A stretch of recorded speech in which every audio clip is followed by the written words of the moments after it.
بسم اللہ الرحمن الرحیم۔ اسٹوری آئرلینڈ کے سبھی سننے والوں کو السلام علیکم۔ آپ سب سے گزارش ہے کہ چینل کو لائک اور سبسکرائب کر لیں اور گھنٹی کے بٹن کو دبا لیں تاکہ ہر نئی آنے والی ویڈیو آپ کو فوراً مل سکے۔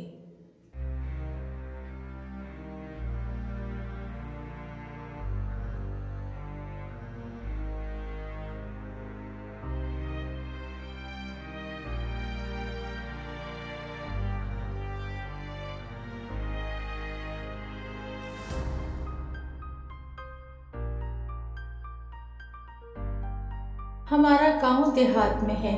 میں 7 میل دور اسکول پڑھنے جایا کرتا تھا۔ اس زمانے میں سڑکیں نہ تھیں۔ ان دنوں موسم سرما کی 40 چھٹیاں دی جاتی تھیں۔ 2 فروری کو ہر سال حاضری ہوتی تھی۔ فروری کا مہینہ تھا۔ معمولی بارش تھی۔ میں صبح سویرے اسکول چلا گیا۔ چھٹی ہوئی۔ واپسی پر میرے 7 اور بھی لڑکے سنگ ہو گئے جن کے گھر میرے گھر سے ½ کلومیٹر کے فاصلے پر تھے۔ بارش کبھی تھم جاتی، کبھی شروع ہو جاتی۔ کپڑے بھیگ گئے۔ ہم برف کے گولے بناتے، ایک دوسرے کو مارتے اور دوڑتے ہوئے راستہ طے کرتے رہے۔ گھر کا فاصلہ تقریباً نصف میل رہ گیا۔ وہ لڑکے مجھ سے جدا ہو کر اپنے اپنے گھروں کو روانہ ہوئے۔ میں اکیلا رہ گیا۔ عمر میں سب سے چھوٹا تھا۔ انہوں نے ہمدردی کی بنا پر مجھ سے کہا بھی تھا کہ اگر ڈر لگتا ہو تو ہم تمہیں گھر چھوڑ آئیں۔ میں جسمانی طور پر دبلا پتلا تھا مگر اللہ نے ہمت دی ہوئی تھی۔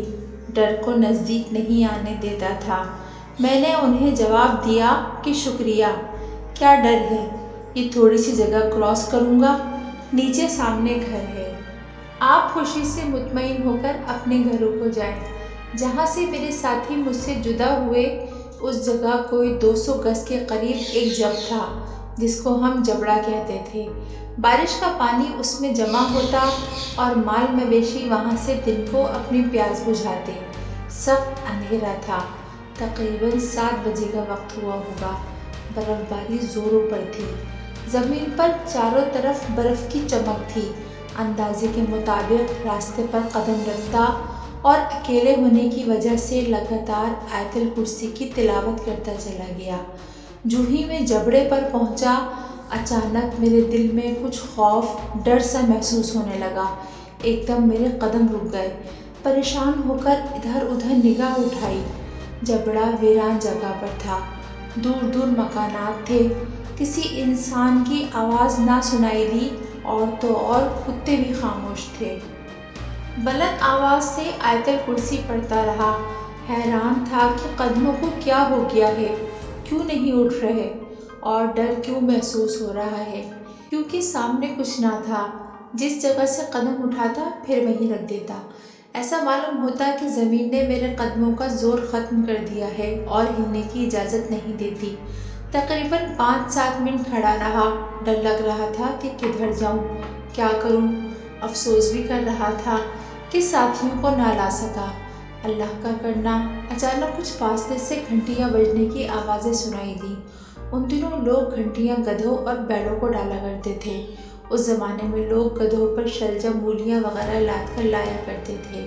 گھنٹیوں کی آوازیں سن کر لوگ گھروں سے سردی اور برف باری میں باہر نکلتے اور خریدتے تھے۔ فوراً مجھے خیال آیا کہ سبزی والے آ گئے ہیں۔ میں خوش ہوا، جان میں جان آئی، قدم اٹھائے اور دوڑتا گیا۔ کافی دور تک برف میں پھنستا پھساتا چلتا گیا۔ کہیں بھی گدھوں یا خچروں کا نشان تک نہ تھا۔ دوسرا کوئی راستہ نہ تھا۔ حیران تھا کہ گدھے یا خچر کہاں گئے۔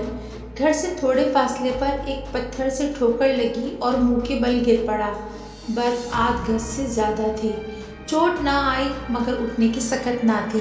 ہاتھ پاؤں سردی کی وجہ سے سن ہو گئے تھے۔ وہیں پڑا رہا۔ دل میں فریادیں کرنے لگا کہ اب کس طرح گھر جاؤں گا جو کہ اب صرف چند گز کے فاصلے پر تھا۔ 5-10 منٹ راستے میں پڑا رہا۔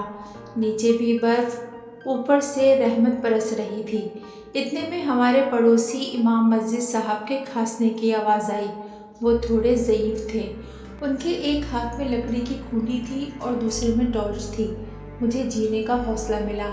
جو ہی ان کی نظر مجھ پر پڑی فوراً مجھے اٹھایا، کہنے لگے تم اس وقت اس موسم میں اکیلے کیوں آئے ہو؟ اگر میں نہ آتا تو تم اس برف میں تڑپ تڑپ کر مر جاتے۔ انہوں نے میرے گیلے کپڑوں اور سر وغیرہ سے برف جھاڑی اور کندھے پر اٹھایا اور گھر پہنچا دیا۔ میری دادی اماں مجھ سے بہت پیار کرتی تھی۔ انہوں نے پریشانی میں کھانا نہیں کھایا تھا۔ وہ مجھے دیکھ کر خوش ہوئی اور مولوی صاحب کا شکریہ ادا کیا۔ میں نے گھر والوں کو قصہ سنایا۔ انہوں نے کہا آئندہ اس موسم میں گھر سے باہر نہ جانا۔ میں نے ان سے پوچھا وہ گدھے یا خچر جن کی گھنٹیوں کی آواز میں نے سنی تھی وہ کدھر گئے ہوں گے؟ راستے میں نہیں تھے اور اس کے علاوہ کوئی راستہ بھی نہیں ہے۔ گھر والوں نے کہا اللہ تعالیٰ نے تمہیں آیت الکرسی کی وجہ سے بچا لیا ہے، باقی گدھوں کا علم مالک الملک کو ہی ہے۔